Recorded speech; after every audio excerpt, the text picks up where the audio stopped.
Dan izin saya mulai dan izin saya matikan mikrofonnya selain Bu Dokter ya. Baik, sebentar saya matikan semua dulu. Nanti Bu Dokter boleh nyalakan kembali Bu Dokter. Baik, Bismillahirrahmanirrahim. Assalamualaikum warahmatullahi wabarakatuh. Boleh jawab di kolom chat saja ya bunda-bunda yang lain. Baik, selamat sore, salam sejahtera untuk kita semua Bapak Ibu sekalian. Senang sekali bisa jumpa dan temu online kepada calon pejuang kompeten dan calon perawat maupun bidan yang hadir kalau ada bidan yang hadir. Semoga pertemuan kita bermanfaat, semoga pertemuan kali ini maksimal, semoga pertemuan ini membawa bekal untuk teman-teman yang akan menghadapi uji kompetensi nanti. Sama saya Mas Adi, biasa dipanggil Mas Adi. Saya sebagai moderator atau co-host selama 1 jam ke depan, kita akan belajar tips dan trik untuk menghadapi uji kompetensi, bagaimana caranya supaya lebih mudah menghadapi uji kompetensi dan bagaimana caranya supaya uji kompetensi kita 1 kali ujian langsung lulus bersama narasumber yang tentunya udah nggak perlu diragukan lagi jam terbangnya karena beliau mau ke kampus manapun pasti terkenal. Siapapun dosen di kampus teman-teman pasti kalau ketemu beliau pasti kenal. Ya, siapa beliau? Ada Bu Dokter Diana, tapi biar beliau aja yang memperkenalkan diri. Kalau saya takutnya kurang pas kayak gitu. Tanpa mengurangi rasa hormat, silakan Bu Dokter untuk memperkenalkan diri terlebih dahulu. Silakan Ibu. Oke, makasih Mas Adi. Ya, Assalamualaikum warahmatullahi wabarakatuh. Waalaikumsalam warahmatullahi wabarakatuh. Eh, Selamat menjalankan ibadah puasa ya, Siap Bu teman-teman Dokter. Mas-mas, Mbak-mbak, Bapak Ibu ya. Kan nggak hanya Bapak Ibu aja kan Mas, banyak Betul. kan Mas Mas-mas, Mbaknya. adik-adik juga ada Bu. Oke, eh siang hari ini ya tidak mengurangi keimanan kita terhadap puasa. Jadi kita mau belajar ya, mudah-mudahan kalau belajarnya itu pada saat puasa justru akan semakin meningkatkan ilmu kita gitu ya. Jadi nanti pada saat benar-benar kita menjalankan uji kompetensi 1 kali ujian langsung lulus gitu ya. Amin. Eh, Kenalan dulu ya Mas Adi ya. Saya Diana. Jadi biasa saya dipanggil Diana, nama saya Diana Stiorini. Kebetulan saya seorang spesialis maternitas. Jadi selain S2 keperawatan, saya juga langsung lanjut ke spesialis maternitas di UI ya. Jadi kalau ketemu saya begini, saya tidak akan memberikan materi selain keperawatan maternitas. Jadi memang saya sudah sangat mencintai dunia keperawatan maternitas. Tetapi kalau misalnya di manajemen, oke lah. Jadi manajemen keperawatan masih saya perdalam. Jadi manajemen keperawatan dan keperawatan maternitas. Tapi lebih banyak di keperawatan maternitas. Sehari-hari saya di Poltekkes Kemenkes Surabaya di jurusan keperawatan di Prodi Profesi Nurse. Jadi kalau teman-teman pernah dengar jurusan keperawatan Poltekkes Surabaya atau yang sering mungkin yang lebih terkenal lagi namanya Sutomo ya, keperawatan Sutomo karena memang brand kita itu namanya keperawatan Sutomo. Kami bekerja sama dengan Mas Adi itu sudah sangat lama, jadi sejak Foko berdiri saya sudah jadi dosen di sini. Mudah-mudahan nanti apa yang saya sampaikan dalam pertemuan siang ini semakin menambah wawasan kita di dalam dunia keperawatan maternitas sehingga nanti pada saat uji kompetensi bisa langsung menyelesaikan hmm, ujian 1 kali ya. Sekalian nanti saya sampaikan bagaimana trik dan tips untuk bisa ujian UKOM 1 kali langsung lulus. Itu ya Mas Adi ya. Oke, siap Bu Dokter. Terima kasih atas perkenalan dirinya. Terima kasih juga informasi eh, Bu Dokter berasal dari kampus mana dan daerah mana. Teman-teman udah tahu ya, beliau mengajar di Poltekkes Kemenkes Surabaya, di mana Poltekkes Surabaya itu eh, kampus terbaik di tahun 2023 sampai tahun yang sekarang juga ya berarti Bu Dokter ya periodenya. Di Poltekkes Kemenkes nomor 1 di kelas 1. Wis tuh. Jadi nggak salah ketemu, udah ketemunya Bu Dokter Diana, berasal dari kampus terbaik. Wah, udah kita nggak salah ketemu ya. Kalau gitu Bu Dokter, boleh langsung diberikan materinya Bu Dokter. Boleh di-share screen Oke. kan? Ya, saya share screen ya. Ya, semoga teman-teman dapat menyimak dengan baik dan disiapkan alat tulis dan catatannya sambil menunggu share screen-nya muncul. Dan nanti ada beberapa contoh soal yang teman-teman bisa kerjakan. Nanti pakai waktu, nanti saya yang beri waktu. Bentar ya, Mas. Siap, Saya Bu. soalnya pas buka itu sudah di soal yang kesekian. Nanti langsung terbuka itu. Ya iya, langsung bocor, langsung jawabannya. Oke, Oke, saya buka di halaman depan. Sudah kelihatan ya? sudah, Bu. Oke. Oke, Khusus untuk keperawatan maternitas ya. siap. Silakan, Bu. Oke, teman-teman sekalian. Apa teman-teman ya saya manggilnya ya? Teman-teman aja, Bu. Kita sepantaran semua kayaknya. Oh iya, Masih antara muda. walaupun kelebihan bisa bisa bisa usia saya 2 kalinya usia para peserta ini. Wah, enggak dong kayaknya. Tapi semangatnya Dua enggak, kali Bu. lebih.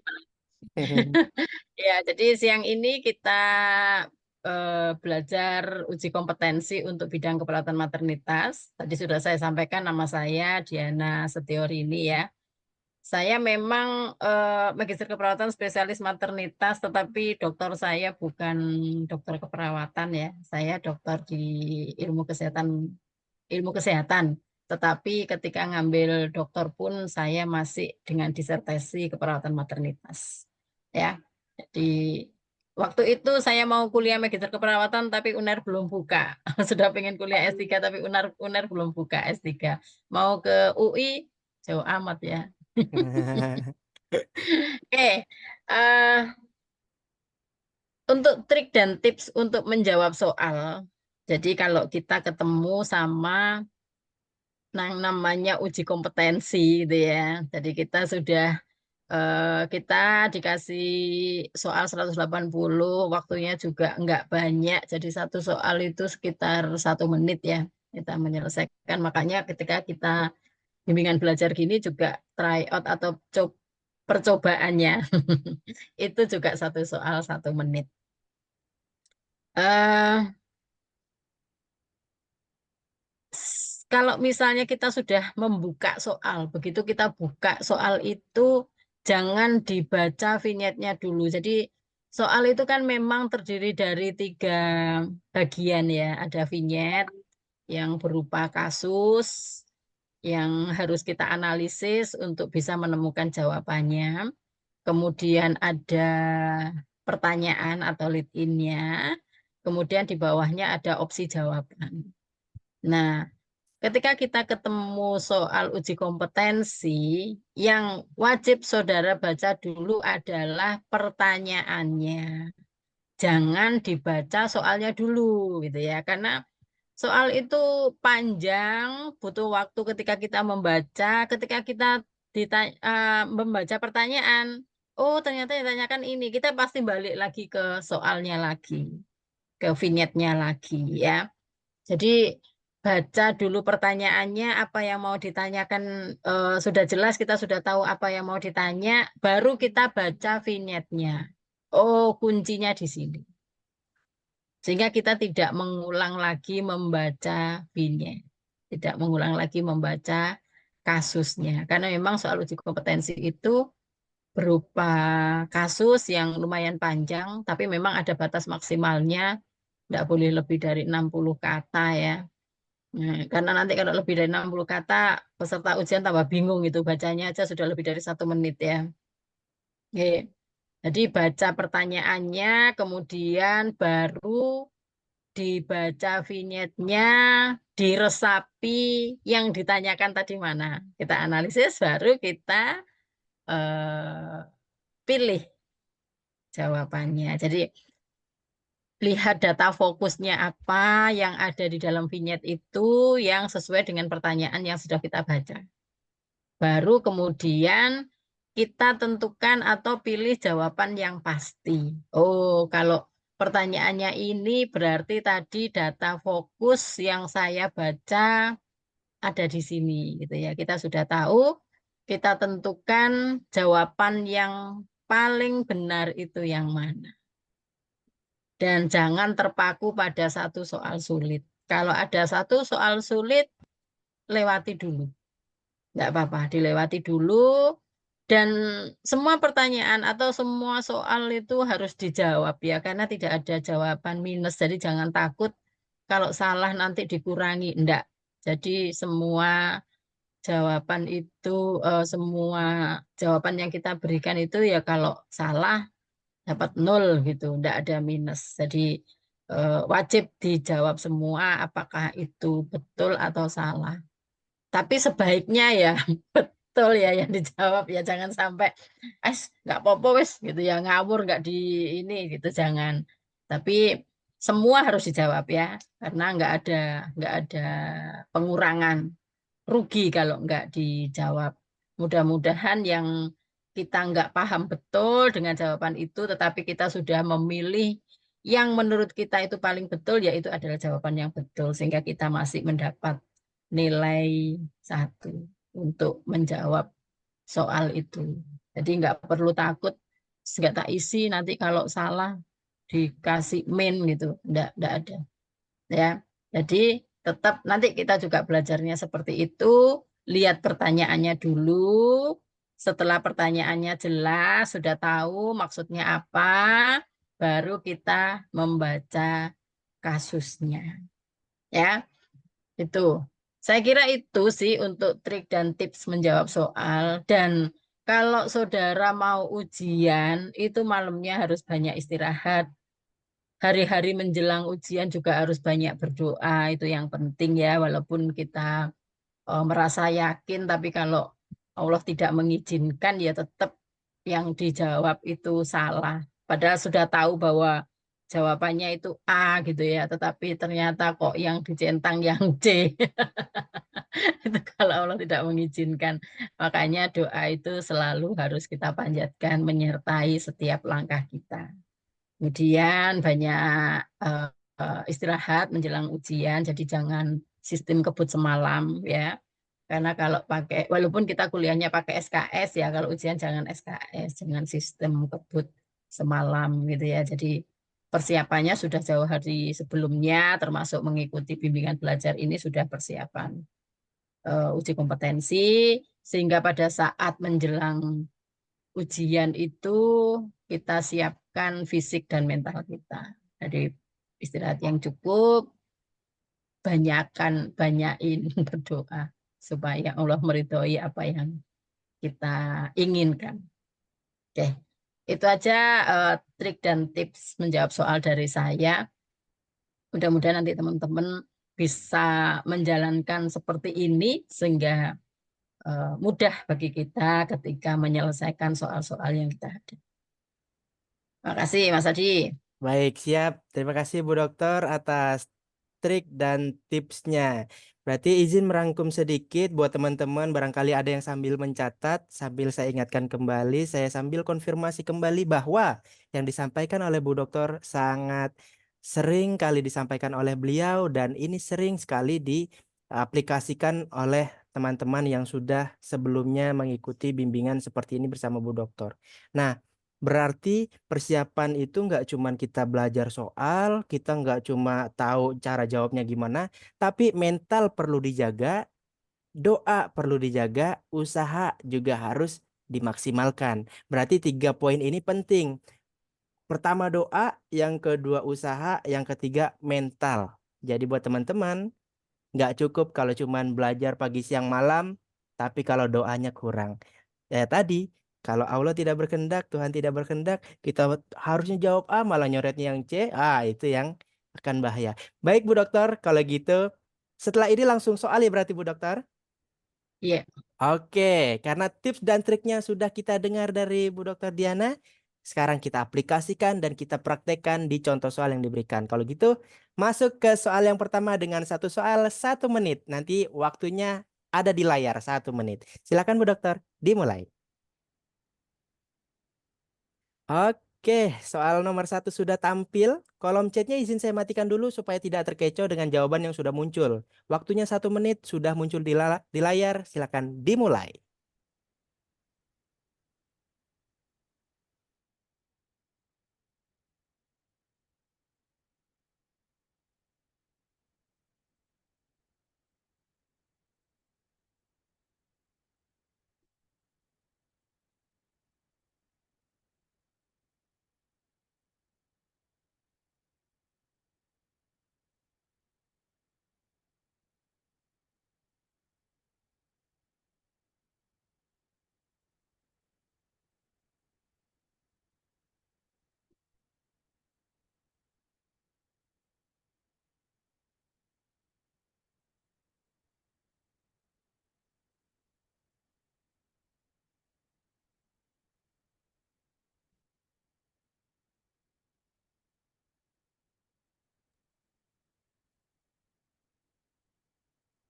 Baik, waktunya sudah habis. Silakan diketik di kolom chat jawaban terbaiknya. Optimis ya, jawaban masing-masing.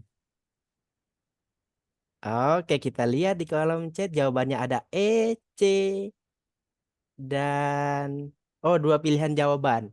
Antara C dan E. Antara C dan E. Coba lagi ke bawah, kali aja ada jawaban lagi yang lain.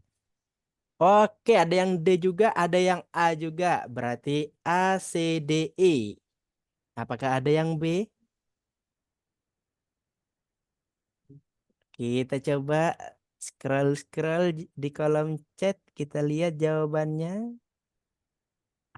Ada yang B. Kalau kita sedang jual takjil nih Bu Dokter. Ini laris manis Bu Dokter. Semuanya dipilih A, B, Pilih. C, D, E. Semuanya dipilih. Kalau gitu, baik. Ini udah minus 1 menit ya. Kita harus biasakan 1 menit satu soal kalau bisa. Karena kita terbiasa di bawah 1 menit kita bisa menjawab. Kalau gitu Bu Dokter boleh dibantu pembahasan untuk yang pertama. Makasih. Eh, Seperti yang saya sampaikan pada trik and tipsnya tadi ya. Jadi baca split in-nya dulu, baca soalnya dulu. Apakah intervensi keperawatan yang paling tepat pada kasus tersebut? Berarti intervensinya ya pada kasus ini. Kita lihat masalahnya apa sehingga kita nanti bisa menentukan intervensi yang tepat. Seorang perempuan 45 tahun datang ke klinik dengan keluhan sering perdarahan dari kemaluan tanpa rasa nyeri. Jadi perdarahan tanpa rasa nyeri ya. Nih, hasil pemeriksaan perdarahan pervaginam warnanya merah gelap, kemudian jumlahnya sedikit, sedikit-sedikit tetapi keluar terus. Terus baunya ini khas gitu ya, baunya tidak sedap. Berarti terjadi sesuatu termasuk ada infeksi di sini ya. Tekanan darahnya enggak begitu tinggi ya untuk orang usia 45 tahun ini normal. Nadinya juga normal, pernafasannya normal, suhu tubuhnya normal. Dan diagnosanya jelas, diagnosa medisnya adalah CA cervix ya. Nah, eh, kalau kita melihat seperti ini, pasien ini tidak ada dia mengatakan nyeri, tidak ada. Sehingga yang kita lihat dari kasus ini sebenarnya adalah pasien ini ada rasa cemas, ya, walaupun tidak diekspresikan, tidak kelihatan, karena dia tidak tahu kenapa terjadi perdarahan dari kemaluan. Karena kalau misalnya seseorang yang terjadi perdarahan dari kemaluan itu kan eh, dia mikirnya pasti terjadi sesuatu pada diri saya yang pastinya itu berbahaya gitu ya. Tetapi dia tidak bisa mengungkapkan apa yang sebenarnya Pak terjadi pada diri saya. Dan yang jelas pasien ini cemas. Kalau misalnya kita ajarkan teknik relaksasi, oke lah. Kalau misalnya nyeri gitu ya, teknik relaksasi. Cemas juga teknik relaksasi, tetapi Nyeri itu, kalau relaksasi itu lebih ke arah nyeri. Kemudian anjurkan klien untuk tidak cemas. Gimana ya? Pak, Ibu jangan cemas gitu ya. Tapi kan bukan berarti kalau kita menganjurkan untuk tidak cemas itu bukan sesuatu intervensi yang bisa langsung mengurangi cemas. Selama pasien itu tidak tahu apa yang terjadi pada dirinya, ya dia tetap cemas gitu ya. Kemudian jelaskan penyakit yang sedang dialami, betul, menjelaskan penyakit yang sedang dialami, tetapi menjelaskan penyakit ini lebih ke arah medis ya. Jadi yang berhak atau yang harusnya menjelaskan tentang penyakit pasien itu adalah dokter. Kemudian yang berikutnya menjelaskan pada klien tentang cara mengurangi perdarahan. Ini tidak mudah. Cara mengurangi perdarahan itu kan harus terapi dulu, gitu ya. Jadi kalau misalnya eh, CA loh ini ya, beda dengan penyakit-penyakit yang kelihatan misalnya karena luka, gitu berarti mengurangi perdarahannya seperti ini. Tetapi mengurangi perdarahan karena CA itu bukan hal mudah, jadi harus ada proses penyembuhan. Karena kalau enggak sembuh atau berubah menjadi stadium yang lebih rendah, itu perdarahannya pasti akan terus berjalan. Sehingga pada kasus ini yang paling cocok adalah memberikan penjelasan tentang penyebab terjadinya perdarahan. Jadi kalau kita menjelaskan kemudian klien itu tahu penyebab perdarahannya apa, yang arahnya memang menuju ke penyakit, tetapi kita tidak menjelaskan penyakitnya ya, maka klien ini akan merasa lebih tenang, kecemasannya akan berkurang. Kalau kecemasannya berkurang, maka imunitasnya itu akan lebih baik gitu ya, sehingga kemungkinan semakin parahnya penyakit itu dapat dikurangi. Sehingga jawaban yang paling betul untuk intervensi keperawatan pada soal nomor satu ini adalah memberikan penjelasan tentang penyebab terjadinya perdarahan. Itu. Oke, berarti banyak yang masih kurang tepat menjawabnya. Yang jawabannya betul, seneng. Hore, ye benar, benar satu, yes. Oke, diawali jawaban benar, seneng ya. Tapi kalau misalnya nanti terus-terusan jadi bener lagi, jadi makin termotivasi. Jadi seneng belajar soal UKOM. Yang tadinya UKOM itu sulit banget kayaknya. Aduh, banyak banget yang nggak lulus. Itu nggak akan terfikirkan. Kalau gitu, terima kasih Bu Dokter Diana untuk pembahasan soal nomor satu. Kita lanjut ke soal yang kedua.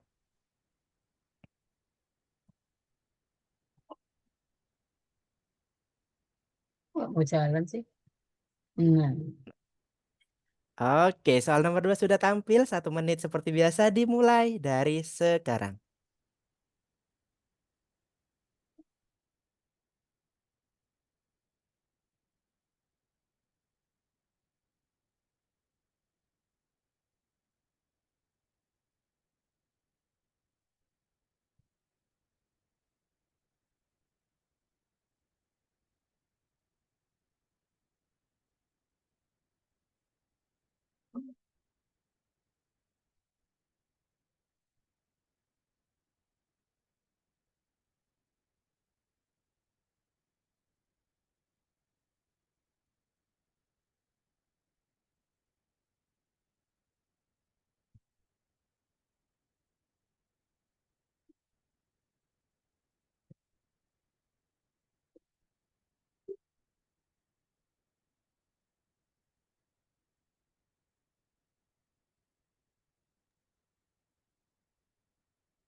3, 2, 1. Silahkan jawabannya di kolom chat.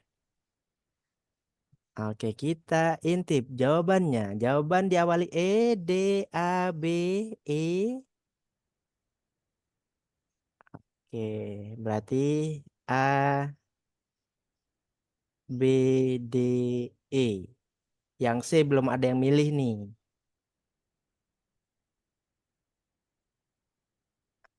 Oke. Semakin banyak pilihan yang dipilih, semakin seru untuk dipelajari. Kenapa ya kok banyak banget pilihannya? karena itu belum terbiasa biasanya. Nah, kalau udah terbiasa, nanti udah ketemu makin kerucut. Mari sama-sama kita buktikan. Oke, berarti jawabannya A, B, D, E ya. C nggak ada yang pilih. Oke, nggak ada yang pilih ya. Kalau gitu, Bu Dokter, boleh soal nomor 2 dibantu untuk pembahasannya. Oke, terbanyak apa, Mas? Terbanyak di sini ada sama banyak sih Bu, tapi yang saya lihat kebanyakan E. Oke, eh kita lihat soalnya ya. Yang ditanyakan di sini diagnosa medis ya. Memang, Bu, kok pertanyaannya diagnosa medis? Apakah uji kompetensi ada? Ada. Jadi ada beberapa di dalam soal uji kompetensi itu yang ditanyakan adalah diagnosanya pada pasien ini apa. Bukan diagnosa keperawatan, tapi diagnosa medis. Ya. eh kita di sini banyak bicara tentang kesehatan reproduksi ya. Karena kebetulan ini kelompoknya kesehatan reproduksi. Diagnosa medis yang tepat pada kasus ini apa? Kita lihat dulu data yang ada di dalam vignette. Usia 23 tahun, datang ke poli kandungan, mengeluh perut terasa sakit sejak 1 jam yang lalu. Ya, kemudian sudah 2 bulan tidak haid. Hasil pemeriksaan nadi 90 kali per menit, suhunya 36,6, frekuensi pernafasan 20 kali per menit, tekanan darah sedikit naik karena sakit ya, tapi nadinya juga naik sedikit tapi masih dalam batas normal. Kemudian kita lihat sedikit perdarahan. Jadi perutnya terasa sakit, tapi perdarahan pervaginamnya sedikit ya. Kalau abortus itu perdarahannya banyak. Tapi ya abortus apa sekarang tergantung ya. Ini perdarahannya cuma sedikit. Hasil HCG tes positif, berarti ibu ini hamil. Hamil tapi tidak lanjut karena ada perdarahan. Ya, saat dilakukan USG ini intinya ada di sini nih. USG terdapat darah di kavum Douglas. Nah, berarti sebenarnya ibu ini perdarahannya banyak, tetapi masuknya ke kavum Douglas. Kalau dia perdarahannya masuk di kavum Douglas dan tidak keluar per vaginam, berarti perdarahannya tidak ada di dalam uterus ya. Kalau kehamilannya tidak di dalam uterus maksud saya. Kalau kehamilannya di dalam uterus kemudian abortus ya terjadi perdarahan karena lepasnya hasil kehamilan, maka perdarahannya pasti perdarahan pervaginamnya banyak. Tetapi ternyata ini masuknya darah di kavum Douglas. Lah kalau tidak di dalam uterus berarti kehamilan ektopik, kehamilan yang di luar uterus. Kehamilan ektopik karena sudah pecah, kemudian terjadi perdarahan yang mengakibatkan ibu ini dengan keluhan nyeri atau sakit pada perut bagian bawah, itu sudah terganggu kehamilan ektopiknya. Karena kehamilan ektopik itu ada dua, kehamilan ektopik saja yang tidak terganggu dan kehamilan ektopik yang terganggu. Apakah bisa kehamilan di luar uterus itu tidak terganggu? Bisa. Jadi kalau kehamilan itu nempelnya di dinding uterus bagian luar, itu bisa berjalan terus karena nutrisi tetap didapat dan janinnya bisa membesar. Janin yang nempel ke rektumnya ibu bisa, ke ususnya ibu bisa membesar karena dia tetap dapat nutrisi. Tetapi kalau kehamilan itu terjadinya di apa namanya ini tuba, itu tidak bisa berlanjut karena kalau di tuba pada usia kehamilan tertentu biasanya antara 3 sampai 4 bulan tuba tidak mampu lagi menampung pembesaran dari janin sehingga tubanya pecah dan ini yang disebut dengan kehamilan ektopik terganggu. Ketika ketuban pecah, ibu merasakan nyeri, sebagian darah hanya sedikit yang bisa lanjut masuk ke tuba, kemudian masuk ke dalam kavum uteri dan keluar per vaginam yang kita lihat dengan perdarahan sedikit. Tetapi sebagian besar darah langsung jatuh dari tuba ke kafum Douglas. Sehingga jawabannya adalah kehamilan ektopik terkendali. Oke, banyak kan yang betul? Banyak, hore, alhamdulillah benar. Udah yang benar berarti udah bener dua dong nih. Oke, bener dua, alhamdulillah. Kira-kira mudah dimengerti nggak kalau kayak gini belajarnya? Coba ketik di kolom chat.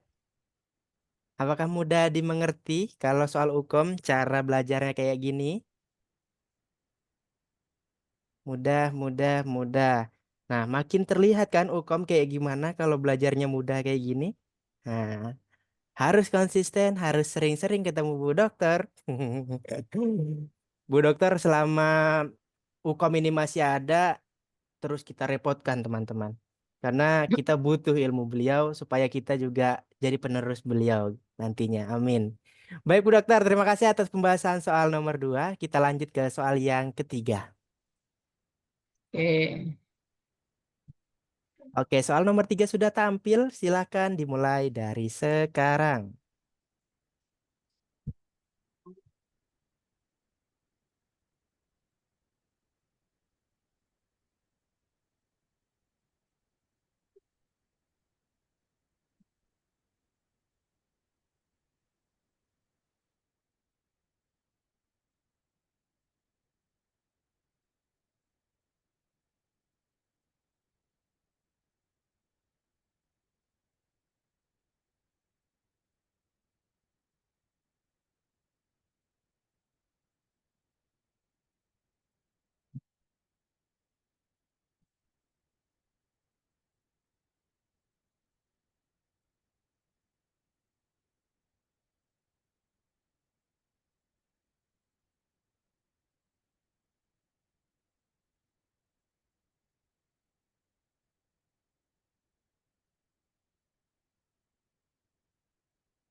3, 2, 1. Waktunya habis. Silakan diisi di kolom chat jawabannya.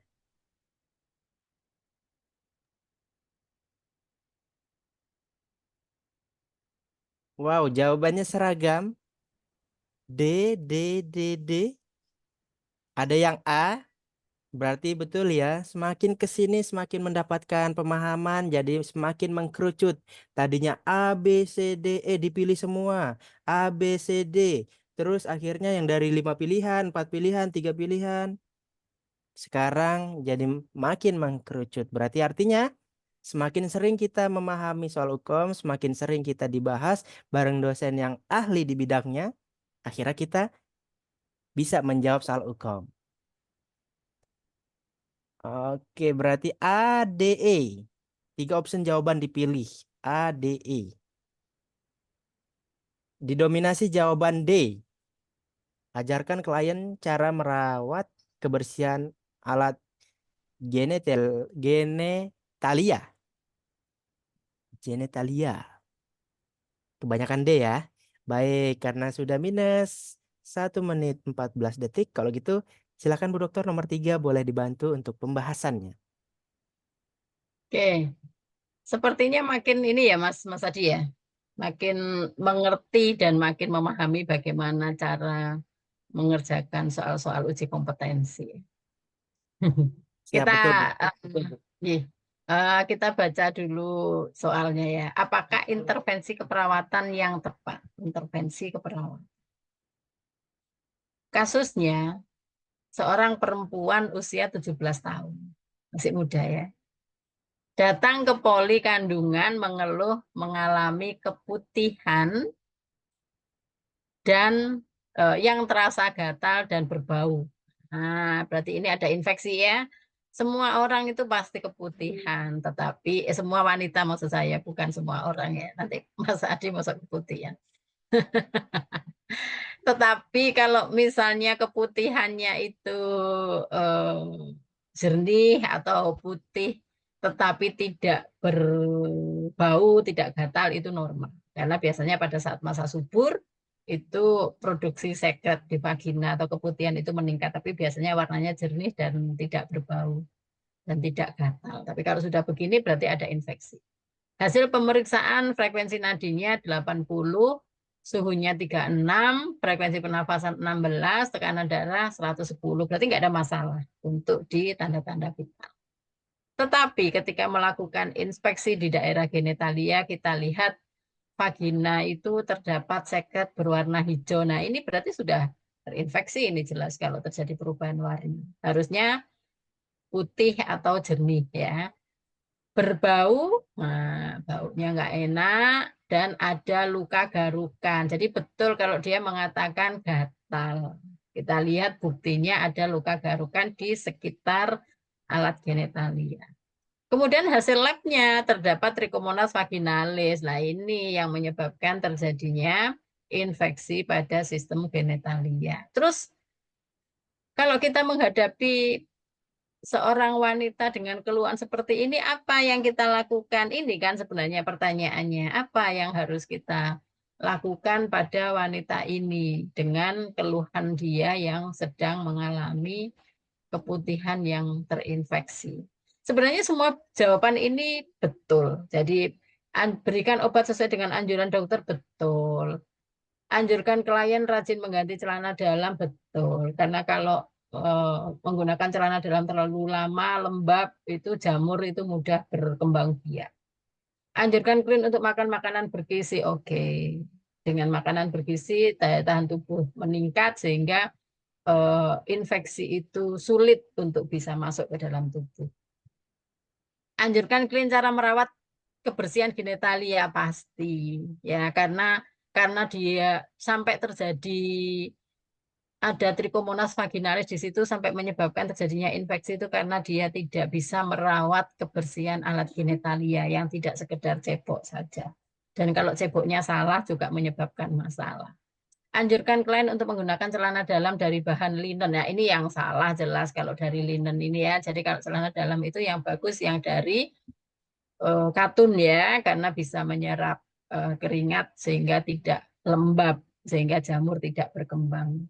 Tetapi pertanyaannya kan yang paling tepat gitu loh. Kalau sudah terjadi kasus seperti ini, apa yang harus kita lakukan? Yang harus kita lakukan yang paling tepat adalah mengajarkan klien cara merawat kebersihan genitalia. Ini yang paling tepat. Karena apa?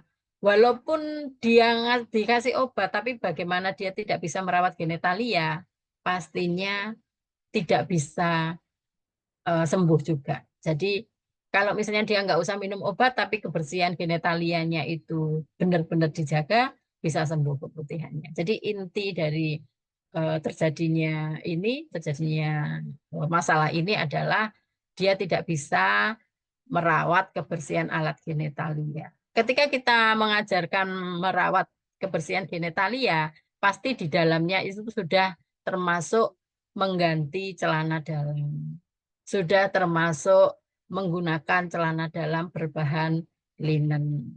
Karena keperawatan, maka pasti kita sudah menganjurkan makanan yang bergizi. Sehingga semuanya itu bisa dirangkum jadi satu. Yang paling tepat adalah ajarkan klien cara merawat kebersihan alat genital. Ini jawabannya Mas Adi. Ini ya teman-teman semua ya, sudah banyak yang betul. Oke, siap. Terima kasih Bu Dokter. Ada yang betul 3, alhamdulillah benar ye. Ini saya ada baca Bu Dokter di kolom chat tadi agak tertutup sedikit. Ada yang bilang gini Bu Dokter di kolom chat. Mudah dimengerti penjelasan Bu Dokter. Senang cara Bu Dokter menjelaskan. Cocok bagi saya yang usianya sudah lansia. Berarti di sini ada yang sudah kita bilang senior lah ya Bu Dokter. Masih tetap belajar, luar biasa, keren. Yang muda-muda jangan mau kalah, harus bisa. Dan kita harus bisa seperti Bu Dokter. Banyak dikenal orang. Namanya di dunia kesehatan ya. Dan salah satu Iya. ini ya Bu Dokter, kita tidak memungkiri bahwa dunia kesehatan itu adalah kalau dibilang di dunia bisnis, bisnis yang nggak ada matinya di dunia kesehatan.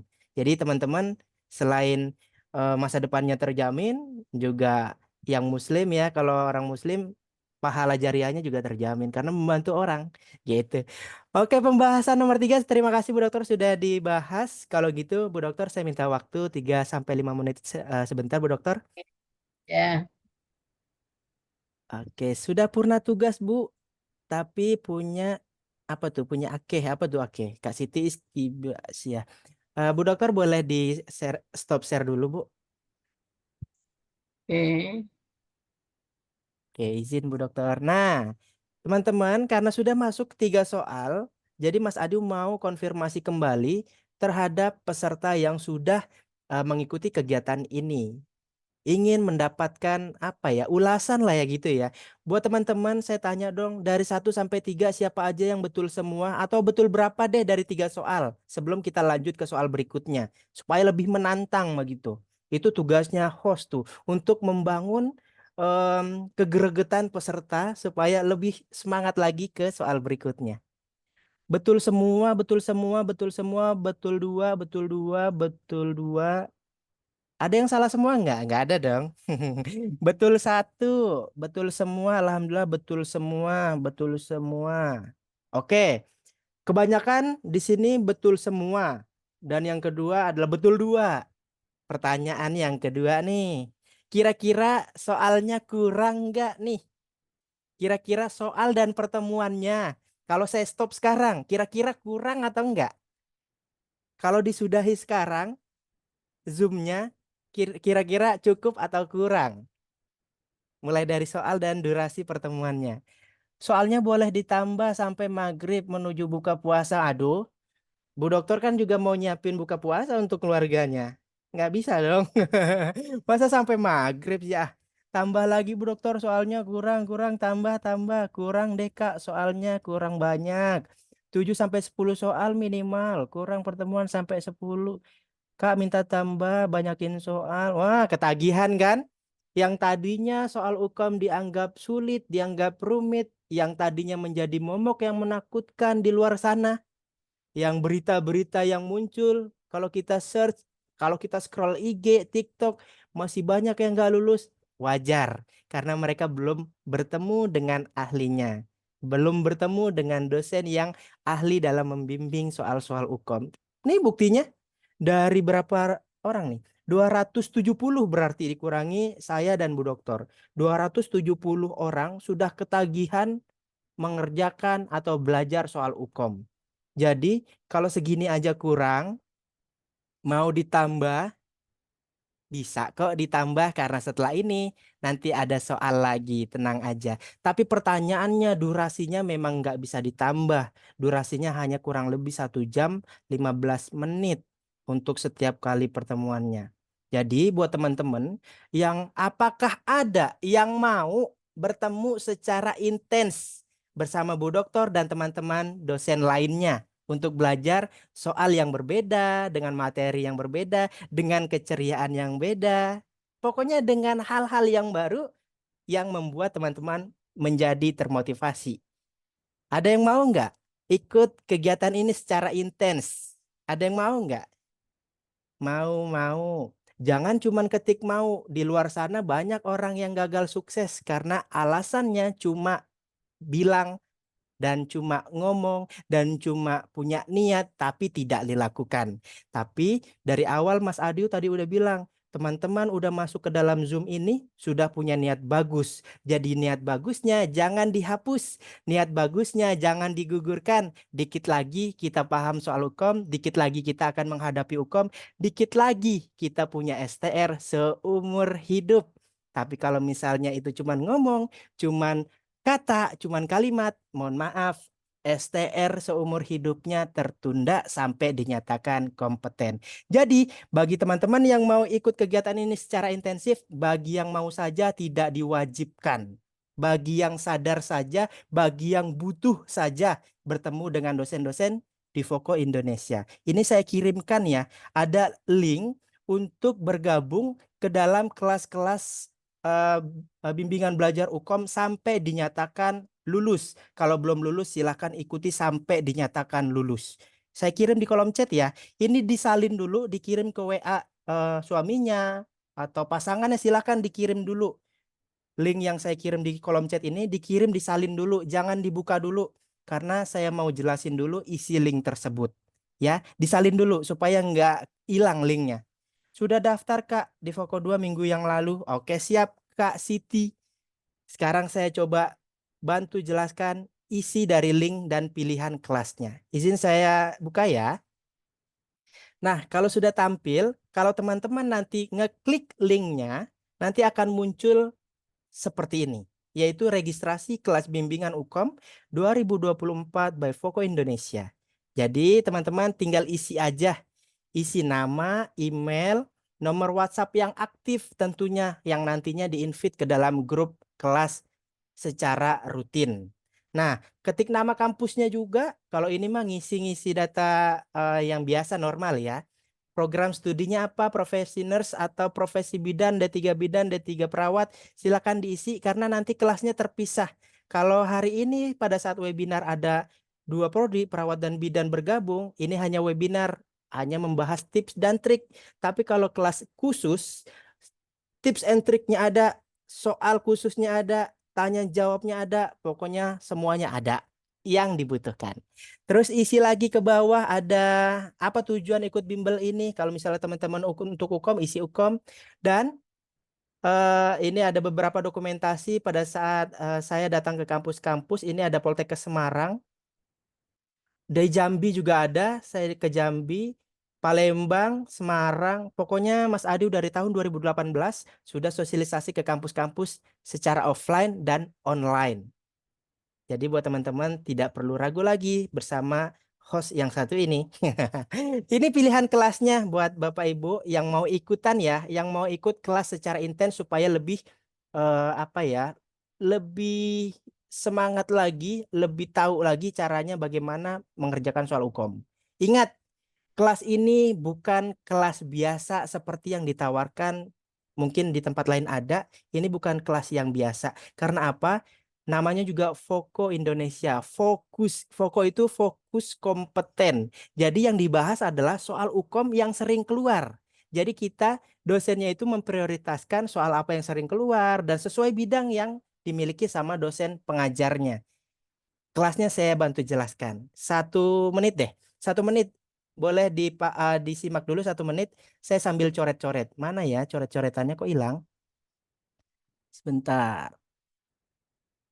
Kok nggak ada ya coret-coretannya? Hilang nih. Saya nggak coret-coret deh. Saya baca aja teman-teman lihat di kolom chatnya. Fokus 1 itu kelasnya selama bulan April. Dimulai habis Lebaran. Nah enak ya. Kelasnya habis Lebaran. Jadi nggak selama bulan puasa kok. Jadi terawihnya nggak terganggu. Jadi habis Lebaran kelasnya. Kalau Fokus 1 itu biaya normalnya kalau daftarnya nanti H-1 atau H-3 hari pada saat kelas dilaksanakan, itu harga normal 180 untuk Fokus 1. Tapi kalau daftarnya hari ini selama Ramadan, itu promonya jadi 115. Kalau daftarnya masing-masing. Mas Adi mau daftar nih. Nah, itu dapatnya harga promo 115 individu. Nah, kalau ke Fokus 2, Fokus 2 itu bedanya apa? Bedanya hanya di mendapatkan tryout. Pertemuannya, jumlah pertemuannya sama dengan Fokus 1.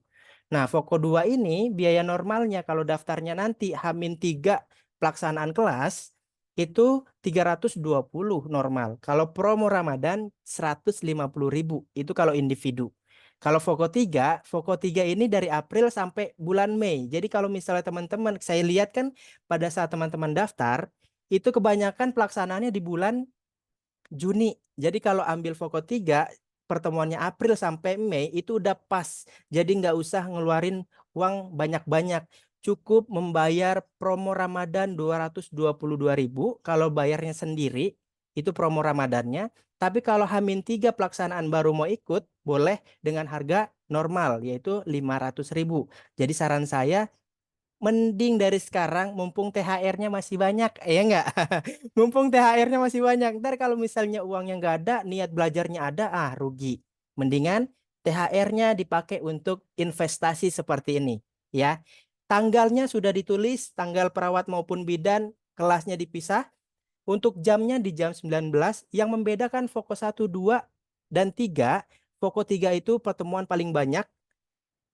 fasilitas paling komplit karena mendapatkan tryout CBT 180 soal. CBT-nya seperti CBT pada saat akan UKOM nanti.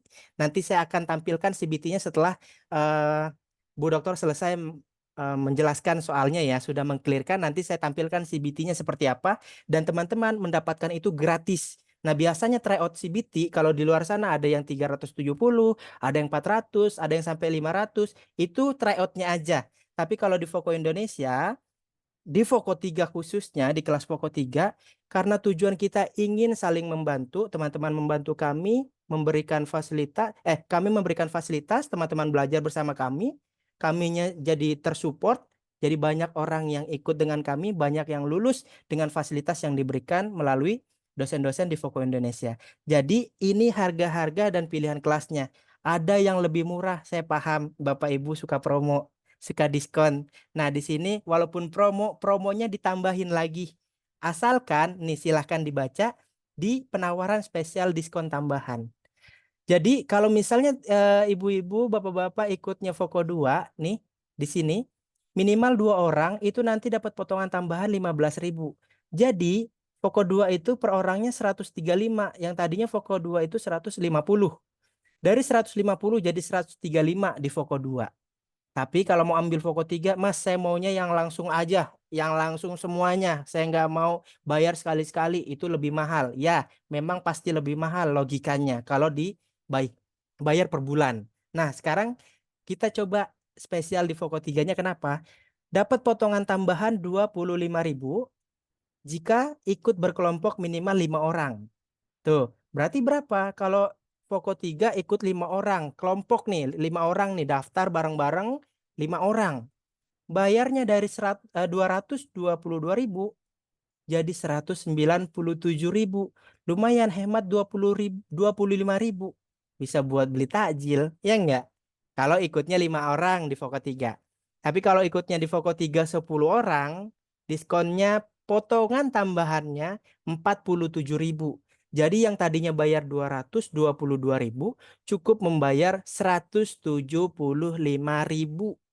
Itu ya kalau 10 orang. Jadi kalau misalnya teman-teman punya bestie, punya teman sahabat dan lain sebagainya, teman sejawatnya, kalau 10 orang diskonnya 47.000.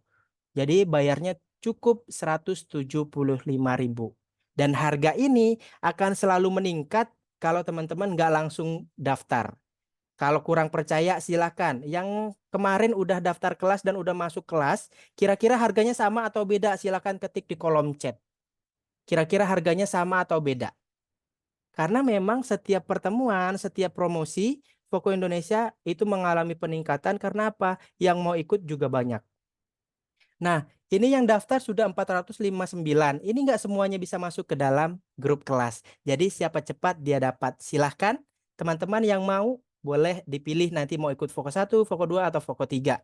Kalau mau tryout-nya aja boleh 100.000, tapi lebih hemat yang Voko 3. Udah dapat tryout cuma bayar 175 jika 10 orang. Tapi kalau sendiri promo juga kok 222.000. Itu yang ada di isi linknya tadi ya. Oke, selesai.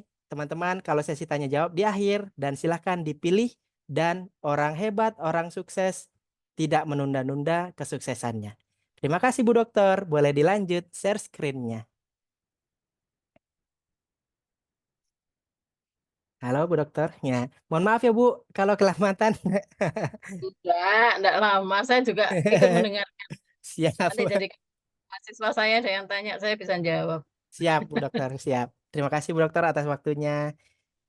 Silakan Eh, Bu ditambah saya lanjut ya. ditambah di share screen. Iya Bu, dilanjut. Mau minta sampai maghrib ya. Tadi minta sampai maghrib, wah nggak bisa. Bu Dokter harus masak Bu Dokter buat keluarga. Iya, saya masak sendiri biasanya. Siap. Saya suka ngelihat story Bu Dokter kalau masak bikin ngiler emang. Ya, sesibuk-sibuknya tetap masak dengan bumbu kasih sayang ya. Wis. Mantap, Punya keren. beda. Itu ada yang raise hand, ada pertanyaan, Pak Pak Pak Jojo. Jojor. Pak Jojor nanti ya Pak pertanyaannya di akhir setelah Bu Dokter selesai menjelaskan 5 soalnya. Kalau gitu kita lanjut Bu ke soal yang keempat. Nah, soal nomor 4 sudah tampil. Silakan dimulai dari sekarang.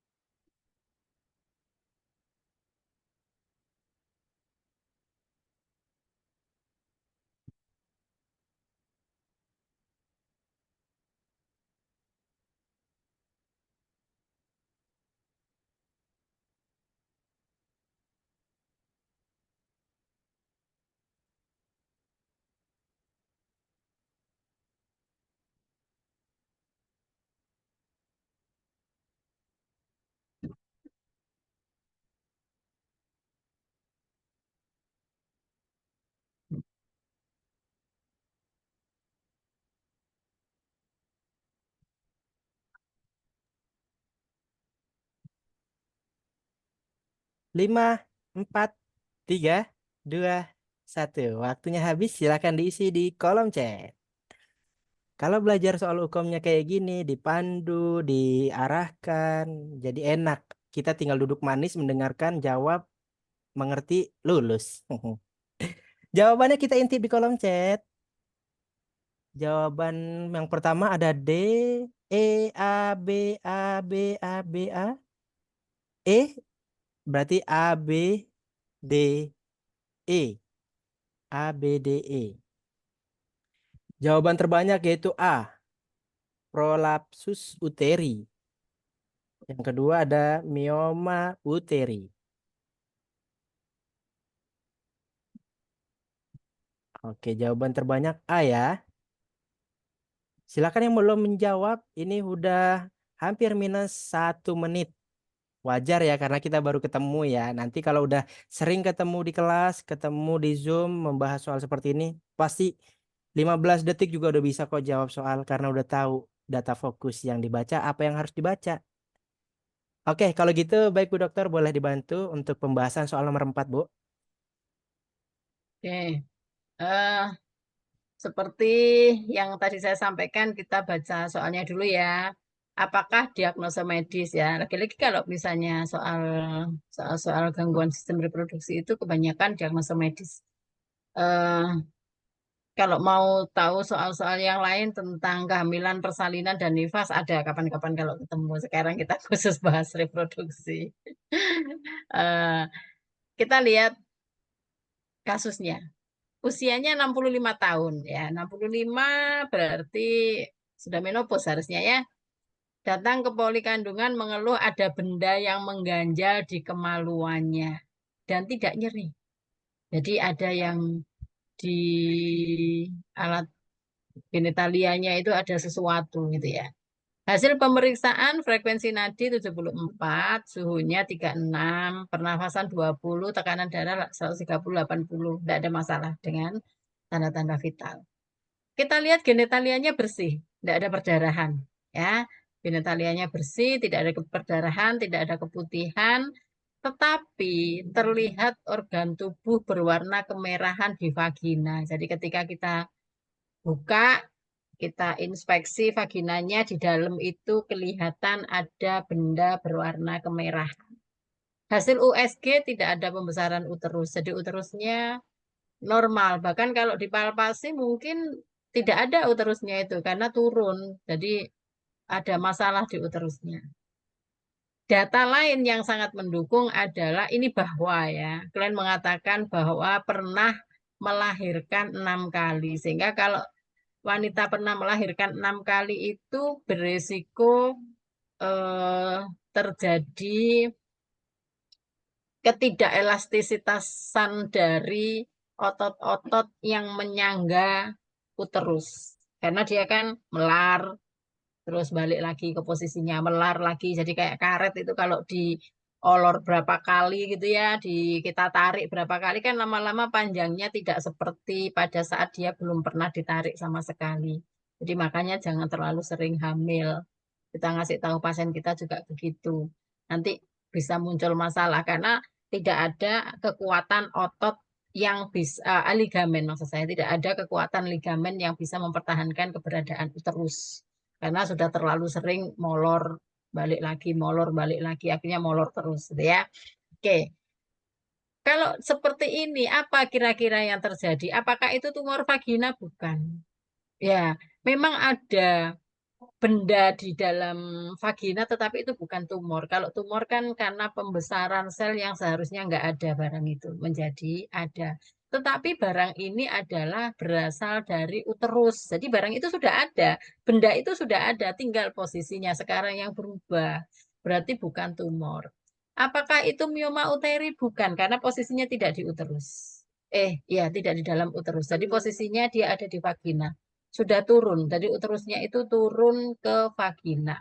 Karena nggak ada yang mempertahankan keberadaan uterus itu. Jadi dia turun. Bukan mioma. Bukan kanker vagina. Kalau kanker vagina itu pasti ada keputihan, ada perdarahan yang berbau busuk. Jadi keputihan sama perdarahan yang berbau busuk itu eh, akibat dari sekret yang dikeluarkan oleh kanker vagina. Tapi ini kan nggak ada genitalia bersih ya, tidak ada produk dari sel yang dinamakan kanker. Sekarang tinggal dua, ada prolapsus uteri, ada inversium. Ini berbeda.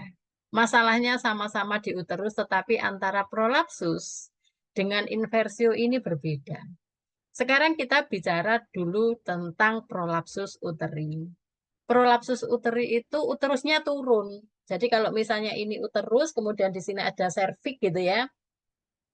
Uterusnya ini turun, serviknya buka, uterusnya turun, kemudian di bawahnya serviks ini uterusnya keluar. Ya, sehingga ketika di dalam vagina kita melihat ada benda utuh yang uterusnya yang turun itu yang disebut dengan prolapsus uteri. Karena memang uterusnya itu tidak bisa dipertahankan, dia melorot gitu. Karena terlalu sering melahirkan. Atau ibu yang waktu muda itu terlalu sering mengangkat barang-barang yang berat. Itu juga berisiko ketika dia sudah tua, ketika dia sudah menopause, uterusnya itu turun. Jadi jawaban dari pertanyaan ini adalah prolapsus uteri. Lalu apa yang disebut dengan inversio? Inversio itu kalau uterusnya itu terbalik. Jadi bagian dalam dari uterus itu keluar. Jadi jawabannya yang betul prolapsus ya. Bukan inversio ya Bu. Mungkin ada yang bertanya begitu.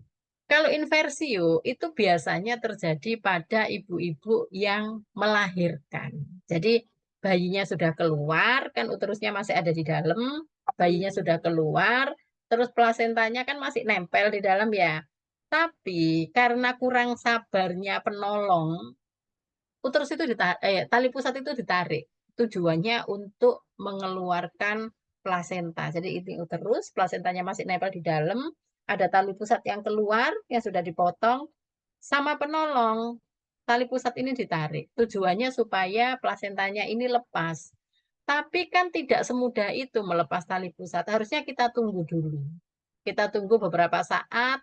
Kalau misalnya kita coba tarik sedikit pelan, kita tes dengan cara-cara ngetes pelepasan plasenta. Ternyata tidak ada tanda-tanda lepas. Kita tunggu sampai 30 menit. 30 menit nggak lepas juga kita manual. Jadi kita ambil plasentanya dengan masukkan tangan kita, terus kita kerok pakai pinggiran telapak tangan kita. Jangan dipaksa ditarik tali pusatnya. Karena ketika tali pusat ini yang lewer ini ditarik, maka karena plasentanya masih nempel, maka uterus ini malik gini, terbalik dia.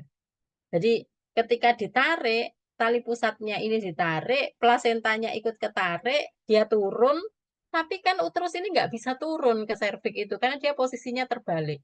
Akhirnya semua bagian dari tali plasenta ini, dari uterus ini terbalik masuk ke dalam vagina. Kita akan melihat ada benda berwarna merah di vagina, tetapi nyeri sekali. Keadaan ini biasanya menyebabkan terjadinya perdarahan yang hebat dan ibu bahkan sampai shock karena nyeri. Itu inversi. Itu uterusnya terbalik ya pada ibu-ibu yang sedang melahirkan plasentanya belum lepas. Nah, memang kalau ditarik begitu biasanya plasentanya lepas, tapi perdarahan dan plasentanya dan uterusnya ikut ketarik ke bawah, terbalik posisinya uterusnya. Warnanya itu merah sekali karena itu adalah endometrium yang terlihat. Jadi jawabannya bukan inversio uteri. Ya, kan usianya 65 tahun dan tidak hamil, masa inversio uteri itu ya. Jadi jawabannya adalah prolapsus uteri. Jadi prolap terusnya itu turun. Oke. Begitu Mas Adi jawaban untuk soal nomor atau pembahasan untuk soal nomor 4. Oke, siap. Baik Bu Dokter, terima kasih atas pembahasan soal nomor 4.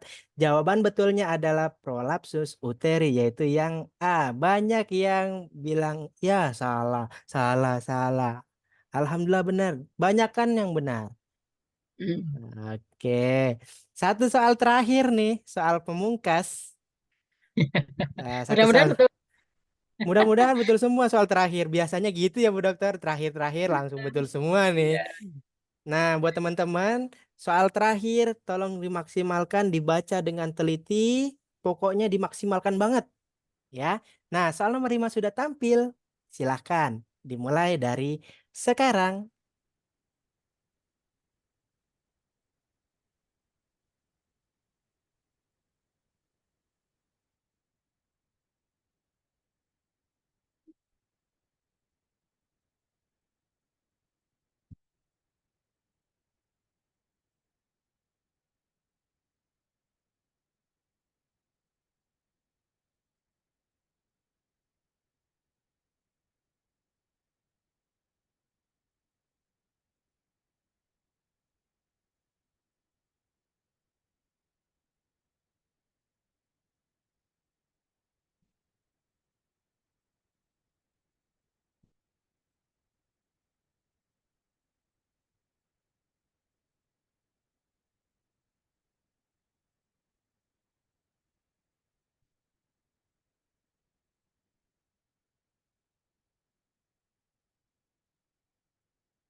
Ya, waktunya sudah habis. Silakan diisi di kolom chatnya. Silakan diisi jawabannya. Jawabannya B, B, B, B, B.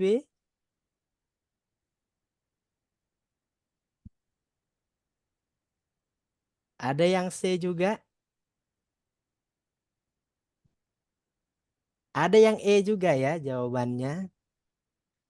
Udah bagus dari B, B, B, B, B, B, B. Oh, tapi ada yang, enggak, saya B. Saya C. Dari Pak Aditya Havendri. B dan C. Milih dua. Nggak boleh nih Pak. Nggak boleh. Harus satu. Harus satu jawabannya. Jangan dua. Tapi kalau diperbaiki bisa ya. Bisa, diperbaiki bisa. Kalau di UKM bisa juga kalau masih ada waktu. Kalau waktunya habis, udah. B, B, B, C. Nanti pada saat ada sosialisasi CBT dari Voko, ikut karena nanti tampilannya hampir mirip dengan CBT UKOM. Jadi teman-teman jadi punya latihan di medianya. Selain latihan soal, tapi latihan juga CBT-nya. Voko Indonesia menyediakan itu nanti. Oke Bu, ini jawabannya terbanyak di C. Di B, gangguan perfusi jaringan. Apakah jawabannya betul? Betul berjamaah atau salah berjamaah? Silakan Bu Dokter, dibahas soal nomor terakhir. Soal terakhir ya. Pertanyaannya, apakah masalah keperawatan utama? Yang utama loh ya, apakah masalah keperawatan utama? Eh, Soalnya perempuan usia 22 tahun, kehamilan pertama 8 minggu, masih 8 minggu. Datang ke poli kandungan mengalami perdarahan dan nyeri perut. Nah, sudah ada perdarahan dengan nyeri perut karena ada kontraksi ya. Hasil pemeriksaan frekuensi nadi 120 karena nyeri ini. Jadi nadinya meningkat. Suhunya normal, frekuensi pernafasan juga meningkat karena dia nahan nyeri. Tekanan darahnya turun karena adanya perdarahan. Fundus uterus belum teraba, ya karena hamil 8 minggu itu fundus uterinya belum teraba, baru teraba setelah 12 minggu ya teraba di setinggi PAP. Terdapat perdarahan pervaginam. Jadi hasil pemeriksaan kita ada perdarahan pervaginam warnanya merah segar. Berarti sedang berlangsung perdarahannya ya. Warnanya merah segar, kemudian serviknya terbuka, berarti proses abortusnya sedang berjalan, apalagi teraba bagian janin. Jadi sebagian sudah keluar, sebagian masih ada di serviks. Berarti ini yang namanya abortus insipient, abortus yang sedang berjalan. Tetapi data yang paling mendukung adalah akralnya ini teraba dingin dan CRT-nya lebih dari 3 detik. Ini intinya sebenarnya di sini, data fokusnya. Akralnya teraba dingin dan CRT-nya lebih dari 3 detik. Kalau abortus kan kita selesaikan abortusnya. Kita bantu untuk menyelesaikan abortusnya, tetapi masalah atau diagnosa keperawatan itu adalah dampak dari masalah yang sedang dihadapi ini. Dari abortus itu apa yang terjadi pada pasien? Akralnya teraba dingin dan CRT-nya lebih dari 3 detik. Ini tanda dari apa? Apakah itu resiko gangguan perfusi perifer? Enggak. Salah kalau A. Bukan risiko, karena akralnya sudah teraba dingin, CRT-nya sudah lebih dari 3 detik. Artinya dia sudah mengalami gangguan perfusi perifer, sudah shock.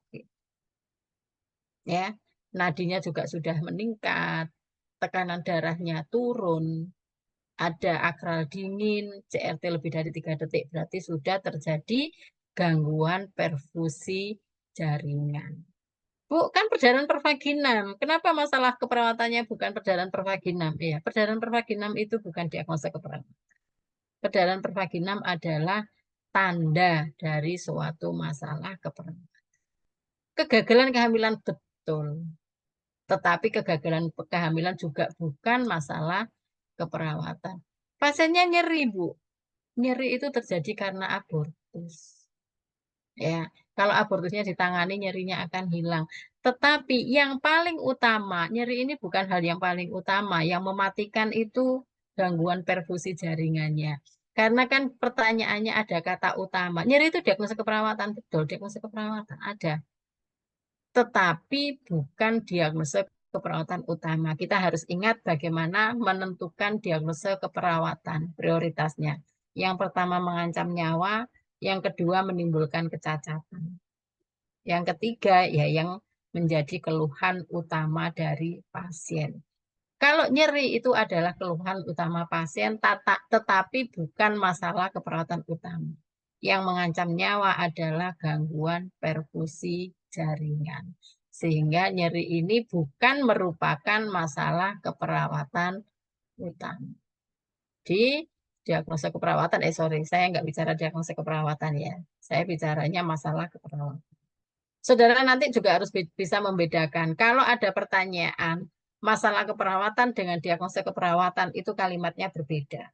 Kalau masalah keperawatan itu adalah problemnya saja atau masalahnya saja seperti yang saya tulis di A sampai E.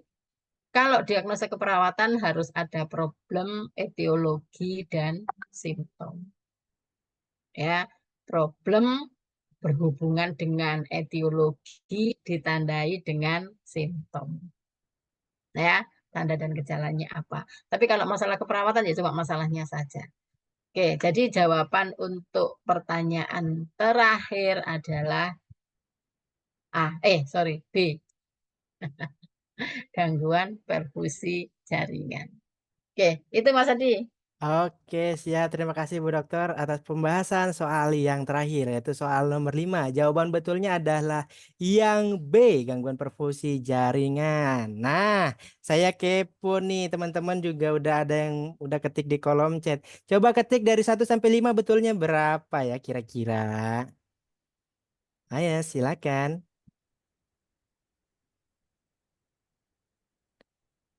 Oke, betul 3, betul 2, betul 4, betul 5. Salah satu Mas Adi nomor 4. Ketiduran, waduh ketiduran ya. Enak juga puasa nih Emang enak ya. ketiduran. Emang apa yang Enak juga ya. Oke. Coba mana lagi yang tadi yang belum menjawab? Dari 1 sampai 5 sudah betul berapa diketik lagi? Ayo yang belum.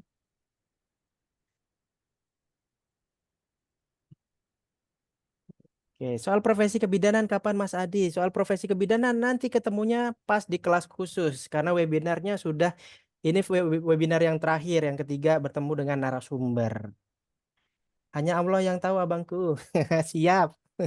Baik Bu Dokter Diana, Bu, boleh nggak ini Bu kalau misalnya ada yang bertanya 1 2 orang? boleh? Boleh ya? Kalau gitu silahkan adakah yang mau bertanya 1 2 orang? Dinyalakan langsung mikrofon ya. Ayo cepat yang mau bertanya. Ada? Saya hitung mundur nih. Kalau nggak ada, kita akhiri. 5, 4, 3, 2, 1.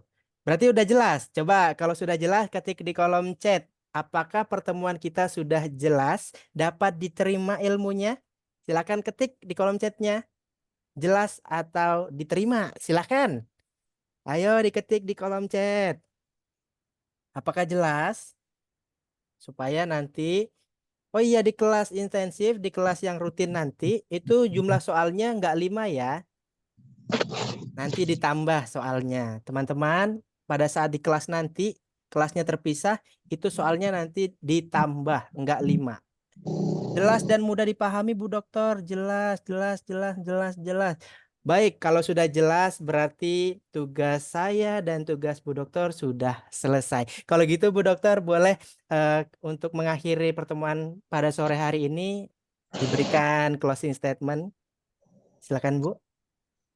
Oke, terima kasih. Eh, belajar atau usaha itu pasti tidak mengkhianati hasil ya.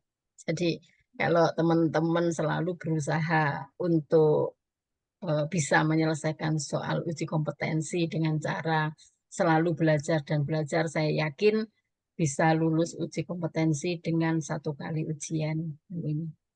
Itu sehingga Amin. saya yakin bahwa teman-teman yang saat ini ada di sini adalah teman-teman yang sudah kompeten. Hanya bagaimana kita bisa membuktikan bahwa kita kompeten, kita harus melewati dengan uji kompetensi. Baru tahu hasilnya benar-benar kompeten atau tidak. Oke, terima kasih gitu aja Mas Adi. Baik. Pesan saya belajar dan terus belajar untuk menggapai apa yang kita inginkan. Terima kasih. Assalamualaikum warahmatullahi wabarakatuh. Waalaikumsalam warahmatullahi wabarakatuh. Baik, terima kasih Bu Dokter atas motivasi dan ilmunya pada sore hari ini. Selamat mempersiapkan buka puasanya Bu Dokter. Terima kasih. Ini mau siap-siap mau masak ya. Langsung. Baru jam. Baru Belum, jam masih segini. belum Masih saya lama Bu. Nanti nyicipinnya setengah keburu lima kenyang. saya mau. Oh, setengah lima itu baru masak itu. Ya, Oke, terima kasih. terima Terima kasih Bu kasih Dokter. semuanya. Semoga sukses. Amin, amin, amin ya robbal alamin. Sehat selalu Bu Saya, Dokter. amin. Saya izin ya. Baik Bu. Yuk, Assalamualaikum. Waalaikumsalam warahmatullahi wabarakatuh. Baik, teman-teman sekalian, berakhir sudah pertemuan webinar kita yang ketiga. Nanti ada webinar lagi, nanti saya informasikan di grup untuk cara menggunakan CBT ya. Nanti CBT-nya akan ditampilkan supaya teman-teman bisa mengerjakan CBT pada saat UKM nanti. Karena kebanyakan